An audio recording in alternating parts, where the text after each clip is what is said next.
Hello students, I Jay Abbas. Welcome to my YouTube channel Feel Real Chemistry with जय sir. आज की इस class में हम पढ़ेंगे एल्कोहल के भौतिक गुणधर्म। एल्कोहल के भौतिक गुणधर्म पीछे की क्लासों में हम पढ़ चुके हैं। एल्कोहल का नामकरण, उसका परिचय, उसके बनाने की विधियां। आज अपन पढ़ेंगे भौतिक गुणधर्म। किसी भी टॉपिक में हम पहले ही पढ़ चुके हैं। पहले उसका इंट्रोडक्शन, नोमेनक्लेचर मतलब नामकरण, बनाने की विधियां होती है। उसके बाद भौतिक गुणधर्म लिखेंगे और लास्ट में उस टॉपिक के बारे में अपन उसकी केमिकल रिएक्शन या रासायनिक अभिक्रियाएं पढ़ते हैं। आज भौतिक गुणधर्म की बात करें तो भौतिक गुणधर्म फिजिकल प्रॉपर्टीज और केमिकल प्रॉपर्टीज, दो टाइप की प्रॉपर्टीज, दो टाइप के गुणधर्म होते हैं। पहला अपना भौतिक गुणधर्म का है। तो भौतिक गुणधर्म के अंदर क्या क्या आता है? फिजिकल प्रॉपर्टीज में बॉइलिंग पॉइंट, क्वथनांक, उसकी स्टेट मतलब वो ठोस द्रव है, गैस कौन सी अवस्था में है वो, उसका कलर मतलब वो रंग कैसा है, उसकी ओड्यूर, स्मेल, गंध कैसी है, विलेयता कि वो किस में विलेय है। इस प्रकार से भौतिक गुणधर्म में अपने काम में लेते हैं। और रासायनिक अभिक्रियाओं में मतलब रासायनिक गुणधर्म होते हैं, उसके अंदर उसके रासायनिक अभिक्रियाएं होती है जो किसके साथ अभिक्रिया क्या उत्पाद बनाता है। तो भौतिक गुणधर्म का जो मोस्ट इंपोर्टेंट टॉपिक होता है वो होता है क्वथनांक। बोर्ड की एग्जाम में 12th क्लास में कोई भी अगर भौतिक गुणधर्म से क्वेश्चन आता है तो 99% भौतिक गुणधर्म के फर्स्ट टॉपिक मतलब क्वथनांक से आता है। मोस्ट इंपोर्टेंट 99% जो क्वेश्चन आएगा वो क्वथनांक से होगा। तो पहले यहां अपना लिखा हुआ है बॉइलिंग पॉइंट या क्वथनांक। क्वथनांक का मतलब क्या है? बॉइलिंग पॉइंट का मतलब क्या है? बॉइलिंग पॉइंट, बॉइल मतलब उबलना। कौन उबलता है? द्रव उबल के किस में परिवर्तित हो जाता है? वो वेपर या वाष्प या गैस में। कब? जब उबलेगा कब? जब उसको गर्म करेंगे। तो बॉइलिंग पॉइंट या क्वथनांक एक ताप है, वह ताप जिस पर कोई द्रव गैस अवस्था में या वाष्प अवस्था में परिवर्तित हो जाता है वह उसका क्वथनांक कहलाता है। क्वथनांक किसी भी द्रव्य का होता है, वह ताप जिस पर कोई द्रव्य वाष्प अवस्था में परिवर्तित हो जाता है वह उसका क्या कहलाता है? क्वथनांक कहलाता है। हर एक द्रव्य का स्पेशल विशेष क्वथनांक होता है। जैसे कि जल एक द्रव्य है और उसका क्वथनांक 100 डिग्री सेंटीग्रेड होता है। अर्थात अगर 99.9 या 99.99 डिग्री सेंटीग्रेड टेम्परेचर ताप होगा तब भी भाप में परिवर्तित नहीं होगा। कौन? जल। लेकिन जब उसको 100 डिग्री सेंटीग्रेड ताप दे दिया जाता है तो वो वाष्प में परिवर्तित हो जाता है, वो उसका क्वथनांक है। इसी प्रकार से हर एक द्रव्य का क्वथनांक होता है। और क्वथनांक डिपेंड करता है इंटरमोलिकुलर फोर्सेज, अंतराण्विक आकर्षण बल पर। अंतराण्विक आकर्षण बल पर हम जानते हैं कि ठोस में जो अवयवीकरण होते हैं वो पास पास होते हैं, उनमें आकर्षण बल अधिक होता है। द्रव में वो कण थोड़े दूर होते हैं और गैसों में वो कण सबसे दूर होते हैं, क्योंकि उसमें दूरी ज्यादा और आकर्षण बल क्या होते हैं? कम होते हैं। आकर्षण बल जितना मजबूत होगा उसको ब्रेक करने के लिए, उसे तोड़ने के लिए उतनी ही अधिक ताप की क्या पड़ेगी? आवश्यकता पड़ेगी। अपन को क्वथनांक का मतलब किस में परिवर्तित करना है? वाष्प में परिवर्तित करना है, गैस में परिवर्तित करना है। गैस में परिवर्तित करने का मतलब कणों को दूर दूर भेजना है। दूर कब भेजेंगे? जब उसके बीच का क्या तोड़े अपन? आकर्षण बल तोड़े। कैसे? ऊर्जा देकर के, ताप देकर के। तो अगर बल मजबूत है तो उसको तोड़ने के लिए अधिक ताप की आवश्यकता पड़ेगी, अर्थात उसका क्वथनांक क्या होगा? ज्यादा होगा। इसी प्रकार से अगर बल उसके पीछे पाया जाने वाला अंतराण्विक आकर्षण बल है, अगर वो दुर्बल प्रवृत्ति का है तो आसानी से टूट जाएगा, कम ताप पर टूट जाएगा, अर्थात उसका क्वथनांक क्या होता है? कम। तो डिपेंड करता है उसके इंटरमोलिकुलर फोर्स पे, अंतराण्विक आकर्षण बल पे। इसी प्रकार से यहाँ एक और इनके बीच में कंसेप्ट होता है। वो कंसेप्ट क्या लिखा है? बॉइलिंग पॉइंट मतलब क्वथनांक। समानुपाती अनुपात, व्युत्क्रमानुपाती पार्श्व श्रृंखला। इसका मतलब क्या है? वो चीज देखेंगे। ये वाला जो कंसेप्ट है ये कब लगेगा, जब दिए गए सभी अणु क्या होंगे, समान होंगे। सभी अणु समान होंगे। सभी अणु समान होने का मतलब है कि उसके अंदर क्रियात्मक समूह एक ही होगा, अर्थात वो समान ही श्रेणी के होंगे। जैसे सभी एल्केन हो सकते हैं, सभी एल्किल हैलाइड हो सकते हैं, सभी इत्र हो सकते हैं, सभी कार्बोक्सिलिक अम्ल हो सकते हैं, सभी एल्कोहल हो सकते हैं। कोई भी होगा लेकिन होंगे सारे क्या, समान। अगर समान ही स्पीशीज उपस्थित है एक ही श्रेणी के, अर्थात जिनमें एक ही क्रियात्मक समूह होता है, उनके लिए अपन को ये वाला कंसेप्ट काम में लेना है। अगर यहाँ क्रियात्मक समूह भी आ जाते हैं तो फिर अपन नेक्स्ट कंसेप्ट अलग से देखेंगे, उसमें अंतराण्विक आकर्षण बल का इफेक्ट लगेगा। तो यहाँ ये वाला जो कंसेप्ट है कवचनांक समानुपाती अणु बाधित समानुपाती पार्श्व श्रृंखला, वो लगेगा समान पर ही। एग्जाम्पल अपन देखते हैं, एग्जाम्पल देखें, CH3OH, CH3CH2OH, CH3CH2CH2, ये फर्स्ट एग्जाम्पल आपका, एग्जाम्पल फर्स्ट। इसमें 3 अपने पास एल्कोहल दे रहे हैं, एल्कोहल है, OH है, तीनों ही एल्कोहल है, मतलब क्रियात्मक समूह समान है, क्रियात्मक समूह समान है, मतलब ये वाला कंसेप्ट लगेगा। ये वाले कंसेप्ट में 2 कंडीशन हो सकती है, या तो अणुभार का लगाए या पार्श्व श्रृंखला का। अणुभार का कैसे पता चलेगा, अब देख लो कार्बन कम ज्यादा है तो अणुभार भी ज्यादा है। देखिए कार्बन की संख्या ज्यादा होगी तो एक कार्बन का 12 होता है, हाइड्रोजन का 1 होता है, तो कार्बन की संख्या बढ़ेगी तो अणुभार भी क्या होगा, बढ़ेगा। यहाँ से यहाँ आगे की तरफ जा रहे हैं तो आप देख सकते हैं एक एक CH2 बढ़ा है, इसमें CH2 बढ़ गया, इसमें CH2 बढ़ गया, तो कार्बन का 12, हाइड्रोजन का 2 का 2 14। तो इस प्रकार से अपने पास हर एक का अणुभार आगे बढ़ता जा रहा है। सबसे कम अणुभार किसका है, सबसे कम अणुभार है इसका, फिर इसका और फिर इसका। तो अणुभार वाला कंसेप्ट लगेगा इसके अंदर। तो अपने पास यहाँ ये इस टाइप से है, ये इसको A मान ले, इसको B मान ले, इसको क्या मान ले, C। और अगर इसका आंसर लिखना चाहे, मतलब कवचनांक के बढ़ते हुए क्रम में व्यवस्थित करो। बढ़ते हुए क्रम का मतलब होता है कम से ज्यादा की तरफ। सबसे कम किसका होगा, सबसे कम होगा CH3OH का, मतलब इसको अपने क्या मानना है, A। आप सीधा सीधा CH3OH भी लिख सकते हैं, लेकिन अपन इसको शॉर्ट में लिख रहे हैं, तो इसका आंसर जो लिख रहे हैं अपन ये A, फिर B और फिर क्या, C। बढ़ते हुए क्रम में व्यवस्थित करना है, तो बढ़ते हुए क्रम में मतलब आगे की तरफ साइन लग जाएगा इस प्रकार का। ये अपने पास इसका क्या रहेगा, आंसर। किस हिसाब से किया अपन ने, ये अणुभार के आधार पर, क्योंकि अणु क्या थे, समान, क्रियात्मक समूह में समान ही था। सेकंड एग्जांपल देखेंगे आप, एग्जांपल सेकंड एग्जांपल इस प्रकार से है,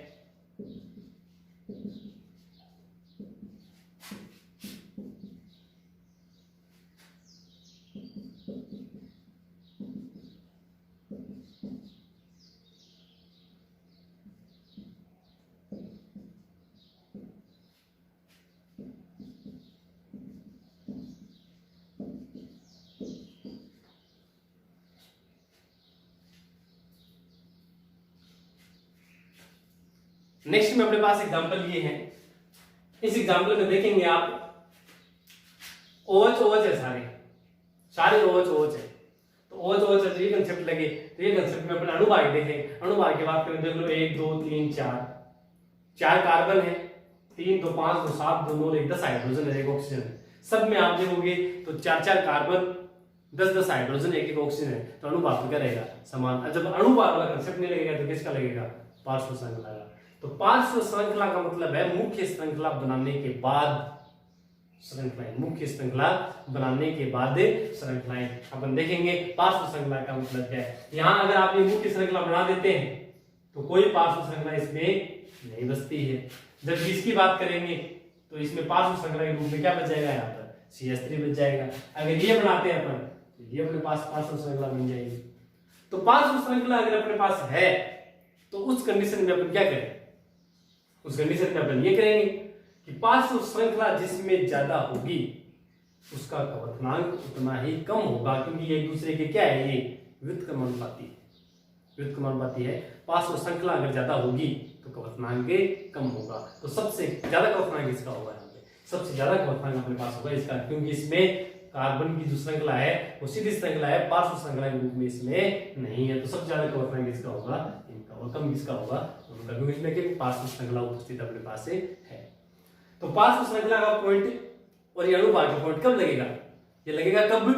जब दिए गए यौगिक एक ही श्रेणी के होंगे, अर्थात उनमें क्रियात्मक समूह एक ही होगा। जरूरी नहीं वो OH हो, वो सारे एल्केन भी हो सकते हैं, वो सारे हेलोजन भी उत्पन्न भी हो सकते हैं, वो सारे कार्बोक्सिलिक अम्ल भी हो सकते हैं, लेकिन जब समान समान की बात आ जाती है तो फिर अपन उसके अंदर अणुभार और पार्श्व श्रृंखला वाली कंडीशन अप्लाई करते हैं। पार्श्व श्रृंखला देख लेंगे, ज्यादा है उसका कवचनांक कम है, क्योंकि ये पार्श्व श्रृंखला इसके व्युत्क्रमानुपाती, अणुभार ज्यादा होगा तो कवचनांक भी क्या होगा? ज्यादा होगा।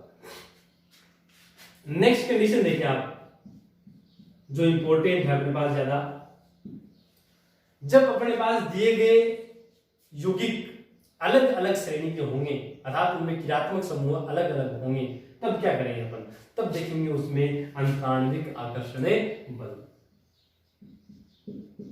अंतराण्विक आकर्षण बल, अंतराण्विक आकर्षण बल देखेंगे अपन। अब ये अंतराण्विक आकर्षण बल का कंडीशन देखो आप, अंतराण्विक आकर्षण बल में देखना वान डर वाल बल,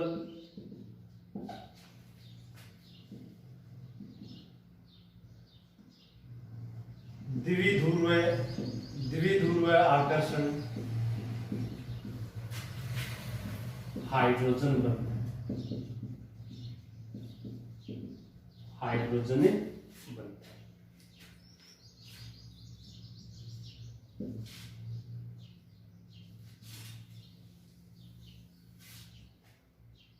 ये देखिए अपने पास ये सारे आकर्षण बल है जो मोस्टली द्रवों में अणुओं में पाए जाते हैं। वान डर वाल बल, वान डर वाल बल सबसे दुर्बल प्रकार के जो बल होते हैं वो वान डर वाल बल होते हैं।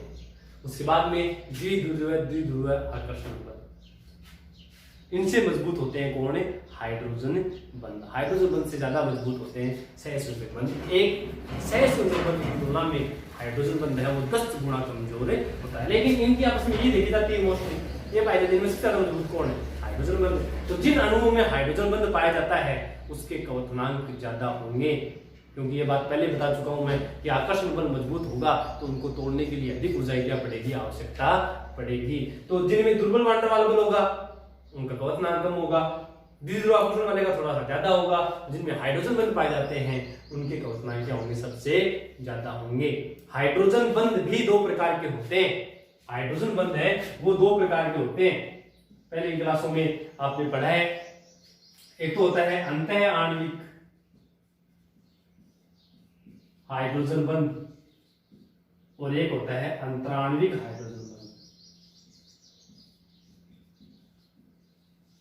अंतराण्विक हाइड्रोजन बंध दो प्रकार के बंध होते हैं, हाइड्रोजन बंध, अंतः आणविक हाइड्रोजन बंध और अंतराण्विक हाइड्रोजन बंध। दोनों में से अधिक मजबूत कौन सा होता है? अंतराण्विक हाइड्रोजन बंध। वो अधिक क्या होता है? मजबूत, स्ट्रॉन्ग होता है, क्योंकि अंतराण्विक हाइड्रोजन बंध अलग अलग अणुओं के बीच में बनता, मतलब इसके द्वारा बहुत सारे अणु आपस में जुड़ जाते हैं, अर्थात उनका आणविक संगुणन हो जाता है। इस अंतराण्विक के कारण से आणविक क्या हो जाता है? संगुणन हो जाता है। आणविक संगुणन का मतलब है, संगुणन का मतलब जुड़ना, बहुत सारे अणु आपस में जुड़ करके संगुणित हो जाते हैं। अब वो बहुत सारे आपस में जुड़ गए तो उनको वाष्प में बदलने के लिए बताओ उन सबको अलग अलग करना पड़ेगा, अलग अलग करने के लिए बताओ आप ताप क्या करना पड़ेगा? ज्यादा देना पड़ेगा। तो अंतराण्विक हाइड्रोजन बंध जिन जिन में पाया जाता है उनके कवचनांक सबसे अधिक होते हैं। अगर बात करें अपन, जैसे समझने की कोशिश करेंगे आप कि अपने पास A और B दो यौगिक है, A और B दो यौगिक है, इनमें B में हाइड्रोजन बंध पाया जा रहा है, B में हाइड्रोजन बंध पाया जा रहा है, जबकि A के अंदर वान डर वाल बल पाया जा रहा है। A में वान डर वाल बल, B में हाइड्रोजन बल। किसका कवचनांक ज्यादा होगा? B का। B का कवचनांक क्या होगा? ज्यादा। क्यों होगा? क्योंकि इसमें प्रबल हाइड्रोजन बंध पाए जा रहे हैं। उसको तोड़ने के लिए, उनको पृथक करने के लिए अधिक ऊर्जा की आवश्यकता पड़ेगी। तो बी का क्वथनांक ज्यादा होगा किसकी तुलना में, ए की तुलना में। दूसरी बात और देखें आप यहां कि कोई अपने पास m और n दो हैं, m में हाइड्रोजन बंध है, n में हाइड्रोजन बंध नहीं है। m में हाइड्रोजन बंध है, n में हाइड्रोजन बंध नहीं है, तो किसका क्वथनांक ज्यादा होगा, m का क्वथनांक क्या होगा, ज्यादा होगा, क्योंकि m में हाइड्रोजन बंध पाया जा रहा है। तो अर्थात क्या समझे आप कि जिनमें हाइड्रोजन बंध पाया जाता है उसके क्वथनांक अधिक होते हैं, जिसमें हाइड्रोजन बंध नहीं पाए जाते उनके क्वथनांक क्या होते हैं, कम होते हैं। लास्ट में पॉइंट और देखो आप कि अपने पास C और D दो हैं, इसमें अंतः आणविक हाइड्रोजन बंध है और इसमें अंतराणविक हाइड्रोजन बंध है। अंतराणविक हाइड्रोजन, इसमें अंतः है और इसमें कौन सा है, अंतराणविक हाइड्रोजन बंध है। तो किसका ज्यादा होगा, तो होगा फिर बी का ज्यादा। क्यों होगा, क्योंकि अंतराणविक हाइड्रोजन बंध अधिक मजबूत होता है किसकी तुलना में, अंतः आणविक की तुलना में। तो ये सारे पॉइंट है। ये वाला पॉइंट आप कब काम में लोगे, अंतराणविक आकर्षण वाला कब काम में लेंगे, जब दिए गए यौगिक क्या होंगे, भिन्न भिन्न होंगे। दिए गए यौगिक क्या होंगे, भिन्न होंगे। और समान आ जाए तो क्या करोगे, समान आ जाए तो क्या करेंगे, समान आ जाए तो आप ये फॉर्मूला काम में लेंगे, क्वथनांक समानुपाती अनुपात, पार्श्व श्रृंखला। लेकिन अगर भिन्न भिन्न आ जाते हैं, कैसे, जैसे एक एल्केन आ गया, एक एल्किल हैलाइड आ गया, एक एल्कोहल आ गया, एक कार्बोक्सिलिक अम्ल आ गया, अलग अलग आ गए, तो फिर आप उसके लिए कौन सा काम में लेंगे, ये आकर्षण बल वाला काम में लेंगे। तो जिन जिन में हाइड्रोजन बंध पाया जाता है उनका ज्यादा होगा, जिसमें नहीं पाया जाता उनका क्या होगा, कम होगा। आगे देखते हैं अपन उनके एग्जांपल, अंतराणविक आकर्षण बल के आधार पर एग्जांपल देखना चाहेंगे। तो एल्कोहल है, एल्कोहल पढ़ रहे हैं अपन टॉपिक अपना एल्कोहल। एल्कोहल को किससे प्रदर्शित करते हैं अपन, ROH से। ROH एल्कोहल है। इस एल्कोहल में अंतराणविक हाइड्रोजन बंध पाया जाता है। क्या पाया जाता है, अंतराणविक हाइड्रोजन बंध पाया जाता है। कैसे, देखते हैं। ये अपना ROH है, ROH ऐसे यहां लिख देंगे आप, ROH इस प्रकार से आप लिख देंगे। बहुत सारे हाइड्रोजन बंध बनने के लिए स्पेशल कंडीशन होगी और होती है, और आप जानते होंगे क्या होती है कि हाइड्रोजन बंध बनने के लिए हाइड्रोजन और अधिक विद्युत ऋणी तत्व, अधिक विद्युत ऋणी तत्व फोन चाहिए, फोन।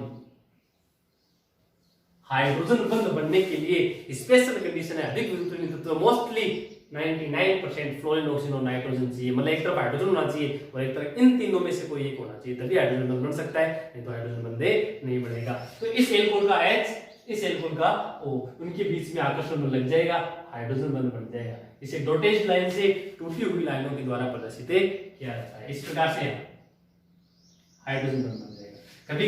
कभी भी आप ऑक्सीजन के बीच में, फ्लोरीन के बीच में, अर्थात अधिक विद्युत तत्वों के बीच में आप हाइड्रोजन बंध नहीं बना सकते। हाइड्रोजन के बीच में भी नहीं बनेगा। बनाने के लिए आपको हाइड्रोजन और अधिक विद्युत तत्व, इन तीनों में से कोई भी ले सकते हैं। लेकिन एल्कोहल है तो एल्कोहल में क्या होगा, ऑक्सीजन होगा, उनके बीच में हाइड्रोजन बंध बनेगा। ये जो हाइड्रोजन बंध है वो कैसा है, इसके कारण देखो एल्कोहल बहुत सारे आपस में और इधर जोड़ सकते हो, इधर भी जोड़ सकते हो। बहुत सारे एल्कोहल आपस में जुड़ जाते हैं, संगुणित हो जाते हैं, और जिसमें संगुणन होता है वो कौन सा होता है, अंतराणविक हाइड्रोजन बंध होता है, अंतराणविक हाइड्रोजन बंध। तो एल्कोहल में क्या पाया जाता है, एल्कोहल में अंतराणविक हाइड्रोजन बंध पाया जाता है, और जिनमें अंतराणविक हाइड्रोजन बंध पाया जाता है उनके क्वथनांक उच्च होते हैं, अधिक होते हैं। समझ में आई बात। तो एल्कोहल का क्वथनांक अधिक क्यों होता है, उच्च क्यों होता है, क्योंकि उनमें अंतराणविक हाइड्रोजन बंध पाया जाता है। एग्जाम्पल देखेंगे। एग्जाम्पल,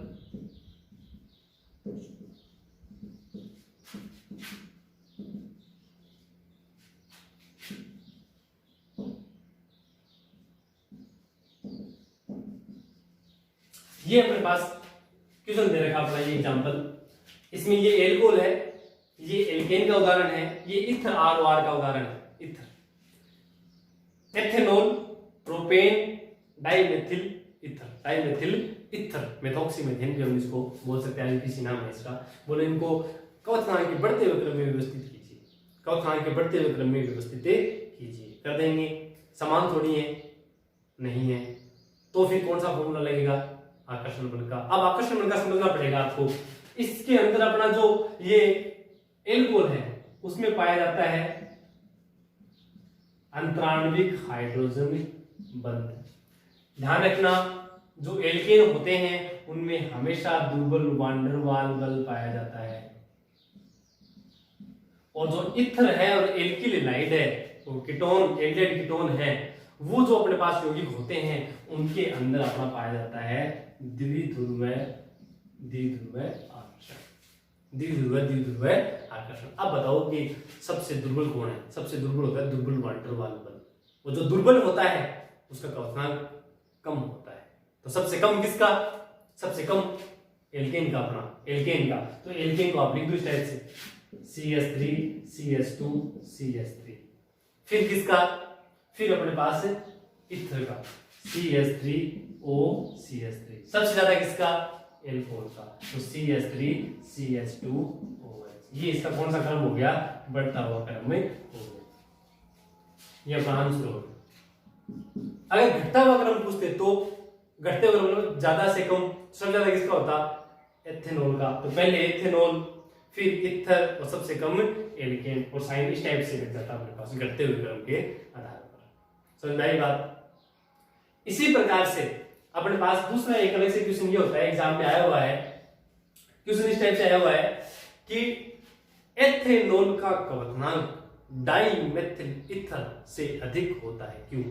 जब जब कवथनांक का क्वेश्चन आपके सामने आता है, तो अगर आपको एग्जैक्ट क्वेश्चन का आंसर आता है तो कोई दिक्कत नहीं है, आप लिखेंगे। बाकी कि अगर बाय चांस आपके दिमाग में क्वेश्चन का आंसर नहीं आता है और कवथनांक नाम आपके सामने आ जाता है, तो उस कंडीशन में आपको उसका आंसर एक देना है। क्या? अंतराण्विक हाइड्रोजन बंध। क्या लिखोगे क्वेश्चन में? अंतराण्विक हाइड्रोजन बंध के कारण किस में है वो लिखना पड़ेगा। तो क्वेश्चन में अगला ये तो बोलेगा ना कि इसका कम है, इसका क्या है? ज्यादा है, तो जिसका ज्यादा है उसी में क्या है? अंतराण्विक हाइड्रोजन बंध। जैसे किसने पूछ लिया डाइमेथिल ईथर की तुलना में एथेनॉल का कवथनांक अधिक क्यों होता है? तो आप लिखेंगे क्योंकि एथेनॉल में अंतराण्विक हाइड्रोजन बंध पाया जाता है, जिसके कारण से आणविक संगुणन हो जाता है, उसे तोड़ने के लिए, पृथक करने के लिए अधिक ऊर्जा की आवश्यकता पड़ती है। तो पॉइंट नोट कर लो, ये ध्यान रखो, जब जब कवथनांक की बात आती है अंतराण्विक हाइड्रोजन बंध आपके दिमाग में आना चाहिए। अगर इससे पहले अणुभार वाला कंसेप्ट कोई आता है तो मैंने क्या बोला आपको कि अगर एग्जैक्ट आंसर आता है तो आपको लिखना अपने हिसाब से, बाई चांस नहीं आता है तो अंतराण्विक हाइड्रोजन बंध लिखना है, क्योंकि मोस्टली कंडीशन में अंतराण्विक हाइड्रोजन बंध का अपने पास आंसर होता है। तो ये इस टाइप से पूछ सकते हैं, बढ़ते हुए घटते क्रम में पूछ सकते हैं, या इसका कम इसका ज्यादा क्यों है। एक पूछ ले कि एल्कोहल का कवथनांक लगभग समान अणुभार वाले, मतलब संगत एल्केन और इथर की तुलना में अधिक होता है, क्यों? तो बात वही, क्योंकि एल्कोहल में अंतराण्विक हाइड्रोजन बंध पाया जाता है, जबकि इनमें अंतराण्विक हाइड्रोजन बंध नहीं पाया जाता है। आगे बात पढ़ेंगे अपने कार्बोक्सिलिक अम्ल की नेक्स्ट चैप्टर के अंदर, वहां आपको इतना ज्यादा नहीं समझाऊंगा, सब कुछ समझाते हैं कवथनांक अब सीधा सीधा बताऊंगा जब भी आएगा कवथनांक का नाम अपने पास। तो कार्बोक्सिलिक अम्ल के कवथनांक की मान एल्कोहल से भी ज्यादा होती है, क्यों? क्योंकि उसके अंदर भी अंतराण्विक हाइड्रोजन बंध पाया जाता है, लेकिन एक कार्बोक्सिलिक अम्ल अकेला 2 हाइड्रोजन बंध बनाता है, जबकि ये जो एल्कोहल है वो कितना बनाता है? 1। तो ज्यादा मजबूत किसमें बना? कार्बोक्सिलिक अम्ल। कार्बोक्सिलिक अम्ल का कवथनांक ज्यादा होगा, वो चीज है। अगर किसी में एक में अंतराण्विक एक में अंतराण्विक है तो फिर किसका ज्यादा होगा? तो जिसमें अंतराण्विक हाइड्रोजन बंध पाया जाता है वो अधिक होगा। तो ये पहला पॉइंट था अपना कवथनांक का, मोस्ट इंपोर्टेंट है, कुछ लगा आता है तो इससे आता है। सेकंड पॉइंट का अपने पास सेकंड जो फिजिकल प्रॉपर्टी भौतिक गुण धर्म है वो होती है विलेयता, सोल्यूबिलिटी,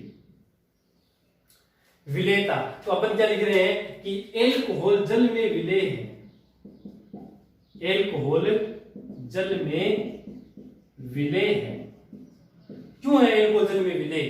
तो इसके लिए पॉइंट होता है कि जो स्पीसीज जो यौगिक जल के साथ हाइड्रोजन बंध बना लेते हैं वो जल में क्या होते हैं? विलेय होते हैं। एक बात तो ये होती है। दूसरी बात, जल एक ध्रुवीय विलायक है और एल्कोहल भी ध्रुवीय प्रवृत्ति के होते हैं, तो समान समान को होता है, तो ध्रुवीय ध्रुवीय में विलेय हो जाता है। जल की बात करें तो मोस्टली ये बात आ जाती है कि जल के साथ जो हाइड्रोजन बंध बनाता है वो जल में विलेय हो जाता है। तो ये अपना एल्कोहल है और ये जल है, ये एल्कोहल है। तो यहां देखें ये H और O बन जाता है अपने पास यहाँ अनकार्बनिक हाइड्रोजन बंध, अनकार्बनिक हाइड्रोजन बंध बना, इसी कारण से एल्कोहल जल में क्या होते हैं? विलेय होता है कि नहीं होता है? वाइन में, शराब में देखा होगा आपने, जब जल मिलाते हैं तो वो उसके ऊपर तैरता थोड़ी है कोई, वो उसमें विलेय हो जाता है। उसका कारण यही है क्योंकि एल्कोहल जल के साथ हाइड्रोजन बंध बना लेता है, इसलिए उसमें विलेय। दूसरी बात, जल एक ध्रुवीय विलायक है और एल्कोहल ध्रुवीय प्रकृति का होता है, इसलिए उसमें क्या हो जाता है? विलेय हो जाता है। तो सभी एल्कोहल जल में विलेय होते हैं। जैसे जैसे एल्किल समूह की संख्या, उसका आकार बढ़ता जाएगा, वैसे वैसे उसकी विलेयता कम होती जाएगी। क्यों? क्योंकि एल्किल समूह हैं जल विरोधी प्रकृति के होते हैं, वो जल से दूर, जल से विरागी होते हैं, जल से दूर जाना चाहते हैं। इसलिए जैसे जैसे एक तो मतलब जैसे मेथेनॉल और एक है प्रोपेन-टूल, तो प्रोपेन में कार्बनिक संख्या बढ़ गई ना, तो उसकी विलेयता थोड़ी कम होगी। तो हाइड्रोकार्बन में सॉरी एल्कोहल में एल्किल समूह की संख्या बढ़ने के कारण पर या उसका आकार बढ़ने पर उसकी विलेयता क्या होती है? कम होती है। तीसरा पॉइंट, उसकी मतलब अवस्था की बात करेंगे तो सभी जो एल्कोहल होते हैं वो कौन सी अवस्था में पाए जाते हैं? द्रव अवस्था में पाए जाते हैं, द्रव अवस्था में पाए जाते हैं। Thank you students. उसके बाद में वीडियो ज्यादा से ज्यादा आप शेयर करेंगे, लाइक करेंगे, सब्सक्राइब करेंगे। अपने नियर बाई, नजदीकी, अपने पड़ोस में कोई स्टूडेंट जो 12th क्लास में है और अपने स्कूल में नहीं पढ़ता है तो उसको आप ये वीडियो शेयर करें, उसको लिंक दें। कोई भी कैंडिडेट वीडियो को शेयर कर सकता है, देख सकता है, और नए वीडियो के नोटिफिकेशन पाने के लिए आप उसको क्या करेंगे? सब्सक्राइब करें। Thank you students.